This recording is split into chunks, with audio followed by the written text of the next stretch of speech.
So గడిచిన 1 ఇయర్లో ప్రజాపాలన అని చెప్పేసి వాళ్ళొక సంక్షేమ పథకాల విషయంలో చాలా వరకు కూడా పబ్లిక్లోకి వెళ్ళారు. ఫైనల్గా తెలంగాణలో ఒక ప్రభుత్వాన్ని అయితే ఫామ్ చేసేసి వాళ్ళైతే ముందుకు రావడం జరిగింది. కాకపోతే ఈ గడిచిన ఏడాదిలో ఎట్లా ఉంది అనే దానిపైన మనతో మాట్లాడడానికి అయితే కొంతమంది ఆటో డ్రైవర్ అన్నలు అయితే ఉన్నారు. ఒకసారి వారితో మాట్లాడడం. ఎట్లా ఉంది ప్రజాపాలన? కాంగ్రెస్ అడుగుపెట్టిన తర్వాత తెలంగాణలో ఎట్లా అనిపిస్తుంది? మార్పులు కావచ్చు, లేకపోతే మీ డ్రైవర్ అన్నల సమస్యల గురించి కావచ్చు, దాంతోపాటు మీ ఎమ్మెల్యే అయినటువంటి భూపతి రెడ్డి గారి పరిపాలన ఎలా ఉందంటారు? చెత్త కుండి లెక్క ఉంది. ఎందుకంటే 6 గ్యారెంటీలు అన్నారు. ఇప్పుడు దాకా ఒక బస్సు ఫ్రీ పెట్టిండు. ఓలా మాకు ఆటో వాళ్ళ కడుపు మీద కొట్టిండు. అంతేనా? ఇప్పుడు ఆటోళ్ళకి బస్ ఫ్రీ, మగోళ్ళకేమో టికెట్ ఇచ్చినా కానీ బస్సు దొరుకుతుంది. మా ఆటోళ్ళు పోతున్న దాకా మేము ఎంగేజ్ తీసుకుంటాం. ఆటో 300 ఆటో కట్టాలా. మళ్ళీ ఇక్కడ ఏడైనా మా పోలీసు వాళ్ళు ఛాలెంజ్ కట్టాలా. మాకేం మిగులుతుంది? బస్ ఫ్రీ పెట్టకుంటే మాకు ఏదైనా మా పొట్ట మీద కొట్టినట్టే కదా. కాంగ్రెస్ ప్రభుత్వం ప్రభుత్వం ఫాల్తు లంజా కొడుకుంటేనే ఇంకోసారి ఓటేస్తారు. ఇంత వ్యతిరేకం అంటే వన్ ఇయర్లో ఇంత వ్యతిరేకం రావడం అంటే ప్రజల పొట్టల మీద కొట్టడం వల్ల ఇట్లాంటి నెగిటివ్ వచ్చిందని అంటారా? బిల్కుల్ నెగిటివ్ అంటే బేఖార్. నాకు ఓటాకు వచ్చినప్పటి నుంచి నేను కాంగ్రెస్కే ఓటు వచ్చిన. ఇప్పుడైనా కాంగ్రెస్కే మేము అందరం వేసి ఏదో మాకు చేస్తాడు. నెలకు సంవత్సరానికి 12,000 ఉన్నాడు. ఇల్లు ఇస్తా అన్నాడు. భూమి లేని భూమి ఇస్తాడు. ఏమి ఇచ్చిండు చెప్పండి? ఏమన్నా వాళ్ళకి ఇల్లు ఇచ్చింది చెప్పాడు కదా. ఏ విలేజ్ అన్న మీది? మాది బీబీపూర్ తాండా, డిచ్పల్లి.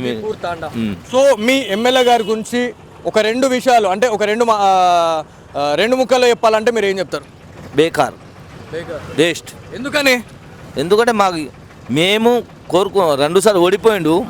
అంటే మేము కోరుకొని తెచ్చుకున్నాం. మరి డబ్బులు ఇచ్చి ఆయనకు మరి సాయం చేసి మేము ఆయన వెనుక తిరిగి మరి మేము కోరుకొని తెచ్చుకున్నా కానీ ఇప్పుడు మా కడుపు మీద మా చెప్పుతో మేము కొట్టుకున్నాం. వర్క్స్ అయితే లేవు అంటే మీకు పనులు ఏవైతే ఉన్నాయో అవి కావట్లేదు అంటారా? ఏ ఒక్క పని అయితే లేదు.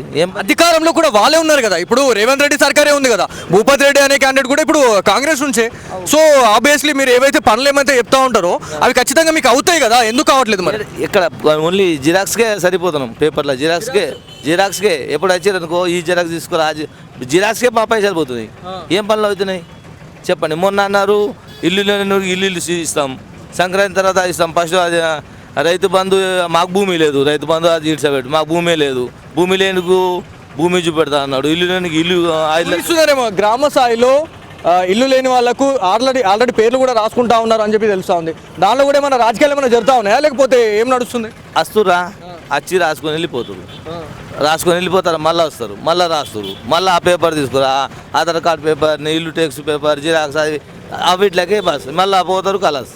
ఇప్పుడు మంచికి చెడుకి అంటే ఇప్పుడు ఒక ఎమ్మెల్యే అంటే ప్రతి విషయంలో రావాల్సిందే, మంచి అయినా చెడైనా.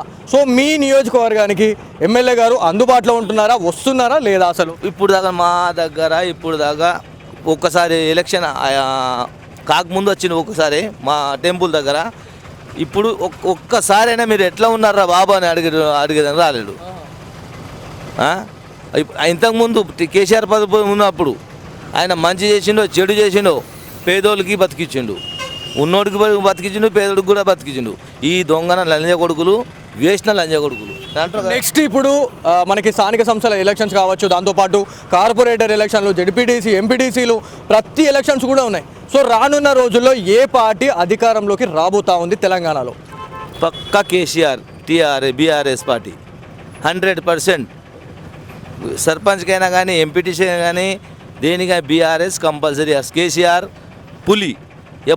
ఇప్పుడైనా ఇంట్లో కూర్చొని ఫామ్ హౌస్లో కూర్చొని పిల్లి అనుకోండి, ఎప్పటికైనా పులి బయటకు వెళ్తాడు. సో ఇది మొత్తానికి నిజామాబాద్ జిల్లాలోని ఏదైతే రూరల్ నియోజకవర్గం గురించి మనం మాట్లాడుకుంటే మనము ఆల్మోస్ట్ ఇప్పటికే మనం మాట్లాడుకున్నాం.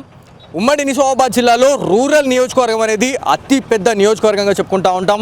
ఇందులో ఎమ్మెల్యే భూపతి రెడ్డి గారికి సంబంధించినటువంటి కాన్స్టిట్యున్సీ ఖచ్చితంగా ప్రజలు ఎవరైతే ఉన్నారో వాళ్ళతో మాట్లాడితే చాలా వరకు కూడా అసంతృప్తితో ఉన్నారు అనేది మనకైతే క్లియర్గా తెలుస్తూ ఉంది. సో ఇది మొత్తానికి ఈరోజు పబ్లిక్ టాక్.